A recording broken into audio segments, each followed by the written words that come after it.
Hello दोस्तों, स्वागत है आपका हमारे YouTube channel last night studies में। आज फिर हम आपके लिए लेके आए हैं राजस्थान हाई कोर्ट के एलडीसी एग्ज़ाम की स्पीड टेस्ट डिटेल।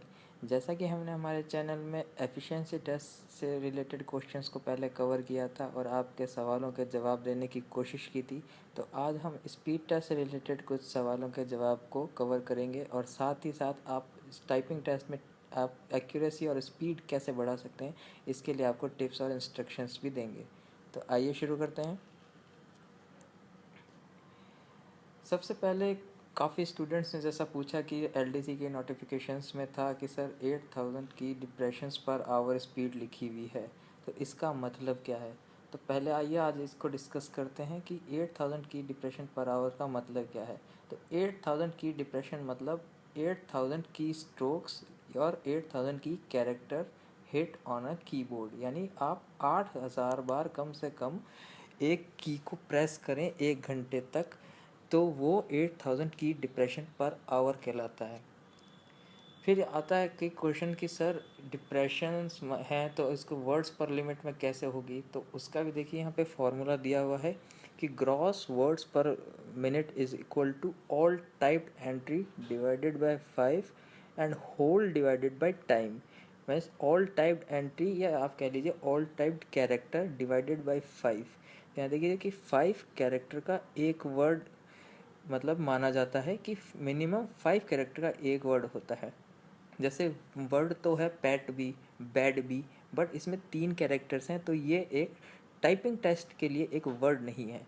तो एटलीस्ट 5 कैरेक्टर का एक वर्ड होना चाहिए, तब जाके वो एक वर्ड बनता है। यानी 8000 कैरेक्टर्स पर आवर आपको मतलब टाइप करने की मिनिमम स्पीड होनी चाहिए। अब देखिए कि 8000 कैरेक्टर्स को पहले हम वर्ड्स में कन्वर्ट करें। 8000 characters divided by 5 is equal to 1600 words, यानी एटलीस्ट आपको 1600 वर्ड्स पर आवर में टाइप करने हैं। अब बात करें कि ये तो हो गई पर आवर की बात। अब 1600 वर्ड्स को आप 60 से डिवाइड कर दीजिए तो आपके पर मिनट आ जाएगा। तो इसको डिवाइड करें तो आता है 26.66, जिसको अब राउंड ऑफ करें तो आता है नियरली 27 वर्ड्स पर मिनट। तो यानी कि मिनिमम स्पीड जो मांगी गई है 8000 की डिप्रेशन, उसका मतलब है 27 वर्ड्स पर मिनट आपकी मिनिमम स्पीड होनी चाहिए।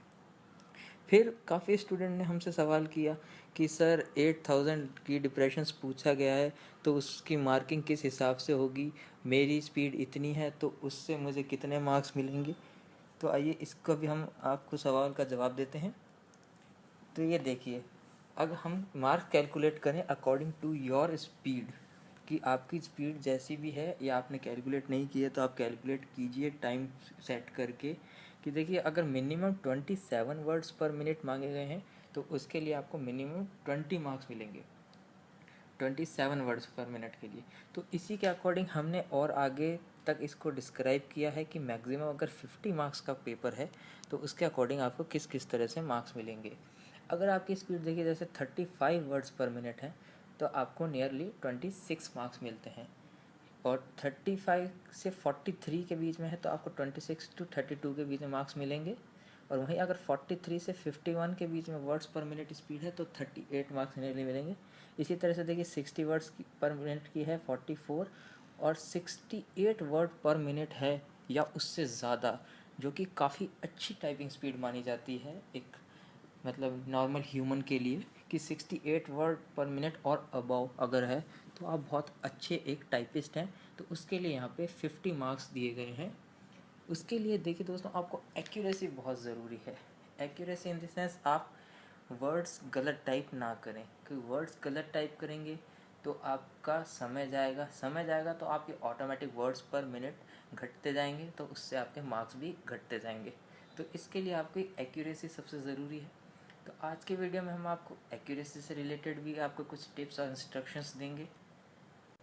तो ये थी दोस्तों बात मार्क्स कैलकुलेशन की, कि आप कैसे अपने मार्क्स कैलकुलेट कर सकते हैं अपनी स्पीड के अकॉर्डिंग। आइए अब बात करते हैं कुछ टिप्स और इंस्ट्रक्शंस की, जिसकी मदद से आप अपनी टाइपिंग एक्यूरेसी और स्पीड को बढ़ा सकते हैं। तो सबसे पहली टिप या इंस्ट्रक्शन है वो है टेक्निक, जो कि हर काम में बहुत ज़रूरी होती है कि आप एक प्रॉपर टेक्निक फॉलो करें। तो टाइपिंग में भी यही चीज़ है कि आप प्रॉपर टेक्निक फॉलो करें। और वो टेक्निक कैसे फॉलो करेंगे कि आप अपने सबसे पहले हाथों को जो पोजीशंस है उसको कीबोर्ड पे एकदम सही तरीके से रखें और एक प्रॉपर जो टाइपिंग टेक्निक है उसको फॉलो करें। आप देखा होगा कि कई लोग एक सिंगल फिंगर से टाइप कर सकते हैं सारा, एक हैंड से पूरा टाइप कर लेते हैं जल्दी, तो वो सोचते हैं कि हम वन हैंडेडली सारा जल्दी टाइप कर सकते हैं। बट नहीं, टाइपिंग के अंदर, एक प्रोफेशनली टाइपिंग के अंदर या टाइपिंग टेस्ट के अंदर आपको एक दोनों हाथों को ही ज़रूरी है कि यूज़ ले सकें, जिससे कि आपकी स्पीड, एक्यूरेसी और आपका वर्क ढंग से प्रोग्रेस करे। तो देखिए, एक रॉ डायग्राम है कि इसमें आपकी जो प्रॉपर टेक्निक होती है टाइपिंग की उसको दिखाया गया है। यहाँ पे देखिए कि F और J पे आपने देखा होगा कि कीबोर्ड्स के ऊपर हल्के से 2 मार्क होते हैं।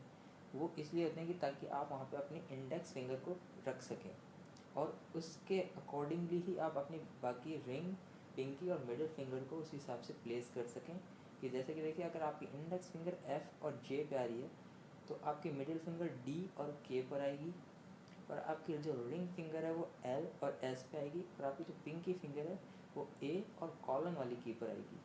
और उसके अकॉर्डिंग ही आपके जो दोनों अंगूठे हैं वो स्पेस बार पे आएंगे, क्योंकि स्पेस बार सबसे लंबी की होती है कीबोर्ड की, तो आपके दोनों थम्स उस की स्पेस बार की पर आ जाएंगे और उसके अकॉर्डिंगली आपको पूरा कीबोर्ड को एक्सेस करना है।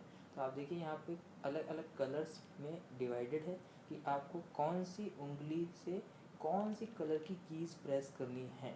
एक जो प्रॉपर फॉर्मेट होता है टाइपिंग का वो दिखाया गया है कि आपको इंडेक्स फिंगर से जो ग्रेइश सी जो कीज़ दिख रही हैं, जो कि है 4, 5, R, T, F, G, V, B, इनको ही सिर्फ अपनी लेफ़्ट हैंड की इंडेक्स फिंगर से दबाना है। वहीं अगर राइट हैंड की इंडेक्स फिंगर से बात करें तो जितनी भी पिंक कलर की कीज़ आपको दिख रही हैं उनको राइट हैंड की इंडेक्स फिंगर से दबाना है। उसी तरह से मिडिल फिंगर की बात करें तो लेफ़्ट हैंड की मिडिल फिंगर से 3EDC जो कि मरून कलर में हाईलाइटेड है उनको है। उसी तरह से लेफ़्ट हैंड पे मिडिल फिंगर को देख लीजिए, 8IJK और ग्रेटर देन का साइन जो कि है उसकी की को। उसी तरह से जो बाकी हैं जो कि पर्पल में, ऑरेंज में, येलो में हाईलाइटेड हैं, उसी तरह से आपको अपने हाथ की सभी उंगलियों से उनको यूज़ लेना है। और यही दोस्तों एक प्रॉपर फॉर्मेट होता है टाइपिंग का कि आप अपने हाथ की जो उंगली हैं वो डिवाइडेड हैं कि वो कौन सी कीज़ को एक्सेस करेंगी। तो इसी टेक्निक को यूज़ करके आप अपनी स्पीड को मैक्सिमम कर सकते हैं। दूसरी बात करें टेक्निक की तो वो है गुड पॉस्चर, कि हाँ, आपका पॉस्चर दोस्तों एकदम सही होना चाहिए जब आप टाइपिंग करने बैठ रहे हैं। तो आप देखिए, जब आप चेयर पे बैठें, आपके सामने सिस्टम हो, लैपटॉप हो, कुछ भी हो, टाइपराइटर हो, तो आप एकदम सीधा बैठिए और अपने हाथ को एटलीस्ट 1.5 to 2 फीट मतलब के बीच में रखिए। मतलब आप अपने पूरे हाथों को स्ट्रेच कीजिए। अगर अगर आप उनको 100% कहते हैं कि आपको पूरा 100% हाथ स्ट्रेच हैं, तो आपको उनको 70% पे लाना है वापस, और इतने डिस्टेंस पे आपका कीबोर्ड होना चाहिए। तब आपका एक प्रॉपर पॉस्चर बनेगा। आप एकदम सीधा बैठिए सिस्टम के आगे और हाथों को इस तरह से रखिए कि आपकी जो पाम है वो टेबल पे, जैसे कीबोर्ड रखा हुआ है तो टेबल पे टच हो और आपकी पूरी फिंगर्स कीज़ पर प्लेस हो जाए। तो वो एक प्रॉपर पॉस्चर होता है टाइपिंग के लिए। बात करें थर्ड इंस्ट्रक्शन की, वो है रिपीटेशन। रिपीटेशन किस चीज़ का दोस्तों? रिपीटेशन होता है आपकी टाइपिंग एग्ज़ाम का या टाइपिंग टास्क का या टाइपिंग लेसन का। तो आप जब भी टाइपिंग सीख रहे हैं तो आप जो भी लेसन आप करते हैं, तो आप यूँ नहीं कि आपने एक लेसन किया और एक बार करके छोड़ दिया, फिर कहे कि नहीं मैं सेकंड में इम्प्रूव करूँगा। फिर आपने सेकंड लेसन किया, उसमें देखा कि हाँ थोड़ा इम्प्रूवमेंट, अब मैं थर्ड लेसन करूँगा उसमें और इम्प्रूव करूँगा। ऐसा नहीं, आप फर्स्ट लेसन कीजिए, उसको एक बार और कीजिए, फिर एक बार और कीजिए, ऐसे उसको 3-4 बार कीजिए। तो उससे क्या होगा कि आपको वो एकदम मेमोराइज भी होगा और आपकी उसमें स्पीड भी बनेगी। तो उस जो 3-4 बार करने की वजह से आपका जो सेकंड लेसन है वो ऑटोमेटिकली इम्प्रूव हो जाएगा। आइए बात करें अगर फोर्थ टिप की, तो वो है एरर्स आर अपॉर्चुनिटीज़। इसका मतलब है कि आपकी जो गलतियां हैं वही आपके लिए एक अपॉर्चुनिटी हैं कि आपकी गलतियां ही आपको सिखाएंगी। अगर आप कोई वर्ड टाइप कर रहे हैं और उसमें अगर आपने एक गलत लेटर टाइप कर दिया, तो आप उस लेटर से सीखिए कि आपने अगर लेफ़्ट हैंड की इंडेक्स फिंगर से अगर ई को दबा दिया गलती से, मगर आपको दबाना आर था, तो आपको इस चीज़ को आपको माइंड में रखना है। और यही चीज़ आपको मौका देगी आपको सुधार करने में, कि अब आपको इंडेक्स फिंगर से ई नहीं दबाना है, उसको आर को ही दबाना है। तो आपकी गलतियाँ ही आपको सुधार का मौका देंगी। बात करें हम पांचवी टिप या इंस्ट्रक्शन की, तो वह don't look at the keyboard, memorise the position of key. तो जी हाँ, जितना हो सके आप कीबोर्ड की तरफ देख के टाइप मत कीजिए, आप कीज़ को मेमोराइज कीजिए, ताकि आपके मेमोराइजेशन से आपकी उंगलियां उसको जल्दी से पकड़ सकें और उतनी जल्दी वो अपने रिफ्लेक्सेस दिखा सकें और उतनी जल्दी आप टाइप कर सकें। इसलिए आपने देखा होगा कि ज़्यादातर जो प्रोफेशनल टाइपिस्ट हैं वो कीबोर्ड की तरफ देख के नहीं करते टाइप, वो सिर्फ स्क्रीन पर देखते हैं और उनकी उंगलियां बस दिमाग के इंस्ट्रक्शंस पढ़ती हैं और फटाफट टाइप करती हैं। तो ये एक बेस्ट जिसको कहते हैं टिप है कि आप कीबोर्ड की तरफ कम से कम देख के कीजिए। शुरू शुरू में जिन्होंने टाइपिंग अभी की है उनके लिए बहुत मुश्किल होगी, तो वो अभी शुरू शुरू में देख के कर सकते हैं, बट जैसे जैसे आपको 15 दिन 30 दिन हो जाएं, जैसे करीबन 15 से 30 के बीच में मान लिए, तो आप कोशिश कीजिए कि आप एकदम ही कीबोर्ड की तरफ ना देखें। तो ये थी दोस्तों जानकारी स्पीड टेस्ट से रिलेटेड और कुछ टिप्स और इंस्ट्रक्शन आपकी टाइपिंग स्पीड और एक्यूरेसी को बढ़ाने के लिए। तो उम्मीद करता हूँ आपको मेरे द्वारा दी गई जानकारी समझ आ गई होगी। फिर भी अगर आपके स्पीड टेस्ट से रिलेटेड कुछ सवाल हैं, कोई सजेशन है, तो आप हमें कमेंट कर सकते हैं। आप फेसबुक पे हमें ज्वाइन कर सकते हैं और अपने सवाल वहाँ पर भी पूछ सकते हैं। Thank you for watching our video, subscribe to our YouTube channel.